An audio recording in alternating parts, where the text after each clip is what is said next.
ਸਤਿ ਸ਼੍ਰੀ ਅਕਾਲ। ਤੁਸੀਂ ਜੁੜੇ ਹੋਏ ਹੋ ਪੰਜਾਬੀ ਰੇਡੀਓ ਯੂਐਸਏ ਦੇ ਨਾਲ ਤੇ ਇਸ ਵੇਲੇ ਦੀ ਬੜੀ ਮੰਦਭਾਗੀ ਖਬਰ ਅਮਰੀਕਾ ਦੇ ਸੂਬੇ ਓਕਲਾਹੋਮਾ ਤੋਂ ਆ ਰਹੀ ਹੈ, ਜਿੱਥੇ ਇੱਕ ਦਰਦਨਾਕ ਸੜਕ ਹਾਦਸਾ ਵਾਪਰਿਆ ਤੇ ਇਸ ਦਰਦਨਾਕ ਸੜਕ ਹਾਦਸੇ ਦੇ ਵਿੱਚ ਕੈਨੇਡਾ ਪੜ੍ਹਨ ਆਏ ਜਿਹੜੇ ਕਿ ਵਰਕ ਪਰਮਿਟ ਤੋਂ ਮਿਲਣ ਤੋਂ ਬਾਅਦ ਕੈਨੇਡਾ ਤੋਂ ਅਮਰੀਕਾ ਨੂੰ ਟਰੱਕ ਚਲਾਉਂਦੇ ਸਨ।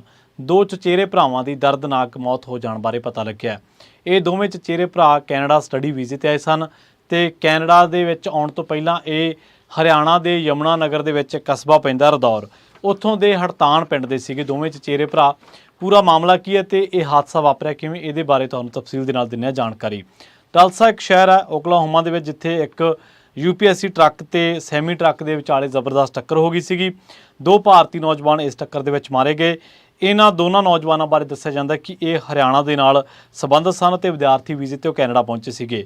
ਬਾਅਦ ਦੇ ਵਿੱਚ ਵਰਕ ਪਰਮਿਟ ਮਿਲਣ ਤੋਂ ਬਾਅਦ ਉਹ ਕੈਨੇਡਾ ਤੋਂ ਅਮਰੀਕਾ ਨੂੰ ਟਰੱਕ ਚਲਾ ਰਹੇ ਸੀਗੇ।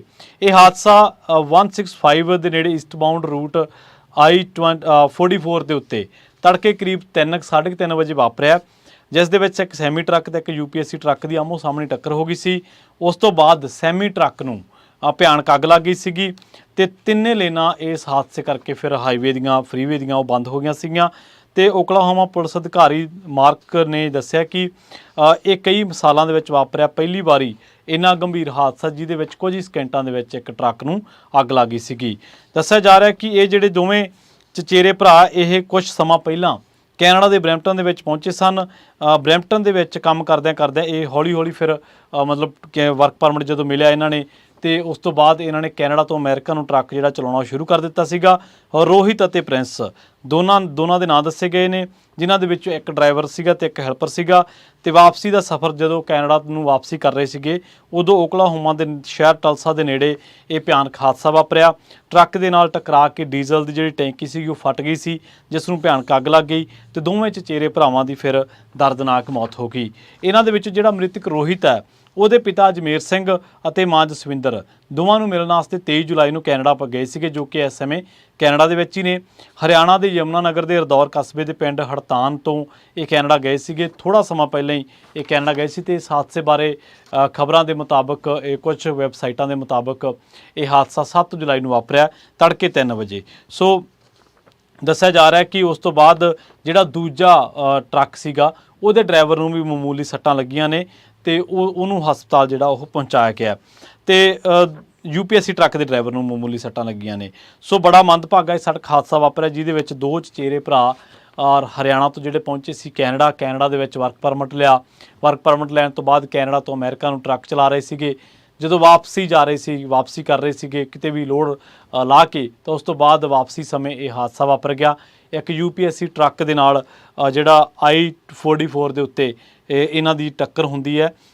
ਈਸਟਬਾਊਂਡ ਦੇ ਇਲਾਕਿਆਂ ਦੇ ਵਿੱਚ 165 ਜਿਹੜਾ ਈਸਟਬਾਊਂਡ ਦਾ ਕੋਈ ਇਲਾਕਾ ਉੱਥੇ, ਤੇ ਟਲਸਾ ਦੇ ਵਿੱਚ ਇਹ ਭਿਆਨਕ ਹਾਦਸਾ ਵਾਪਰਿਆ, ਜਿਹਦੇ ਵਿੱਚ ਦੋਨਾਂ ਦੀ ਦਰਦਨਾਕ ਮੌਤ ਹੋ ਗਈ। ਵਿਦੇਸ਼ਾਂ ਦੇ ਵਿੱਚ ਰੋਜ਼ੀ ਰੋਟੀ ਜਾਂ ਸੁਨਹਿਰੇ ਭਵਿੱਖ ਦੀ ਭਾਲ ਦੇ ਵਿੱਚ ਆਉਂਦੇ ਨੌਜਵਾਨਾਂ ਦੇ ਨਾਲ ਬਹੁਤ ਸਾਰੀਆਂ ਭਿਆਨਕ ਤਰਾਸਦੀਆਂ ਵਾਪਰ ਜਾਂਦੀਆਂ ਨੇ, ਜਿਨ੍ਹਾਂ ਦੇ ਵਿੱਚ ਆਪਾਂ ਵੇਖਿਆ ਕਿ ਕੈਨੇਡਾ ਦੇ ਵਿੱਚ ਲੰਘੇ ਦਿਨੀ ਕਈ ਦਰਦਨਾਕ ਹਾਦਸੇ ਵਾਪਰੇ, ਜਿਨ੍ਹਾਂ ਦੇ ਵਿੱਚ ਕਈ ਪੰਜਾਬੀ ਨੌਜਵਾਨ ਜਿਹੜੇ ਨੇ ਉਹ ਜਾਨ ਗਵਾ ਚੁੱਕੇ ਨੇ। ਇਸੇ ਤਰ੍ਹਾਂ ਤੁਹਾਨੂੰ ਯਾਦ ਹੋਣਾ ਅਮਰੀਕਾ ਦੇ ਵਿੱਚ ਵੀ ਦੋ ਭਰਾ ਆਏ ਸੀਗੇ, ਹੁਸ਼ਿਆਰਪੁਰ ਜ਼ਿਲ੍ਹੇ ਦੇ ਇੱਕ ਪਿੰਡ ਤੋਂ ਸਨ, ਤੇ ਉਹਨਾਂ ਨੂੰ ਵੀ ਸਾਹਮਣੇ ਆ ਰਹੇ ਟਰੱਕ ਨੇ ਟੱਕਰ ਮਾਰ ਦਿੱਤੀ ਸੀ। ਤੇ ਉਹਨਾਂ ਦੀ ਵੀ ਉਮਰ, ਜਿਵੇਂ ਇਹਨਾਂ ਦੀ ਉਮਰ ਹੈ ਕਿਸੇ ਦੀ 22 ਸਾਲ ਕਿਸੇ ਦੀ 23 ਸਾਲ, ਉਵੇਂ ਉਹ ਵੀ ਨੌਜਵਾਨ ਦੋਵੇਂ ਜਿਹੜੇ ਭਰਾ ਤਾਂ ਨਹੀਂ ਸੀਗੇ ਪਰ ਦੋਸਤ ਸੀਗੇ, ਬਹੁਤ ਵਧੀਆ ਆਪਸ ਦੇ ਵਿੱਚ ਫਰੈਜ਼ਨੋ ਦੇ ਵਿੱਚ ਇਕੱਠੇ ਰਹਿੰਦੇ ਸੀਗੇ। ਪਰ ਇੱਕ ਦਰਦਨਾਕ ਸੜਕ ਹਾਦਸੇ ਦੇ ਵਿੱਚ ਉਹਨਾਂ ਦੋਵਾਂ ਨੂੰ ਵੀ ਆਪਣੇ ਤੋਂ ਸਾਰਿਆਂ ਤੋਂ ਖੋਲਿਆ ਗਿਆ। ਇਸੇ ਤਰ੍ਹਾਂ ਹੁਣ ਰੋਹਿਤ ਅਤੇ ਪ੍ਰਿੰਸ ਜਿਹੜੇ ਨੇ ਇਹ ਸੁਨਹਿਰੇ ਭਵਿੱਖ ਦੀ ਭਾਲ ਦੇ ਵਿੱਚ ਕੈਨੇਡਾ ਆਏ ਸੀਗੇ 1.5-2 ਸਾਲ ਪਹਿਲਾਂ। ਉਸ ਤੋਂ ਬਾਅਦ ਬਰੈਂਪਟਨ ਦੇ ਵਿੱਚ ਹੀ ਰਹਿ ਰਹੇ ਸੀਗੇ, ਵਰਕ ਪਰਮਿਟ ਮਿਲਿਆ। ਉਸ ਤੋਂ ਬਾਅਦ ਫਿਰ ਅਮਰੀਕਾ ਨੂੰ ਟਰੱਕ ਚਲਾਉਣ ਲੱਗੇ ਇਹ, ਪਰ ਉਸ ਤੋਂ UPSC ਇੱਕ ਟਰੱਕ ਦੇ ਨਾਲ UPS ਦੇ ਟਰੱਕ ਦੇ ਨਾਲ ਜਿਹੜਾ ਟੱਕਰ ਹੋਈ ਸੀਗੀ। ਉਸ ਤੋਂ ਬਾਅਦ ਡੀਜ਼ਲ ਦੀ ਟੈਂਕੀ ਫਟੀ ਤੇ ਇਹਨਾਂ ਦੇ ਜਿਹੜੇ ਟਰੱਕ ਦੇ ਵਿੱਚ ਸਵਾਰ ਸੀਗੇ ਉਹਨੂੰ ਅੱਗ ਲੱਗ ਗਈ ਤੇ ਇਹ ਨੌਜਵਾਨ ਉਸ ਅੱਗ ਦੇ ਵਿੱਚੋਂ ਆਪਣਾ ਬਚਾਅ ਜਿਹੜਾ ਉਹ ਨਹੀਂ ਕਰ ਸਕੇ ਤੇ ਇਹਨਾਂ ਦੋਵਾਂ ਦੀ ਦਰਦਨਾਕ ਮੌਤ ਹੋ ਗਈ।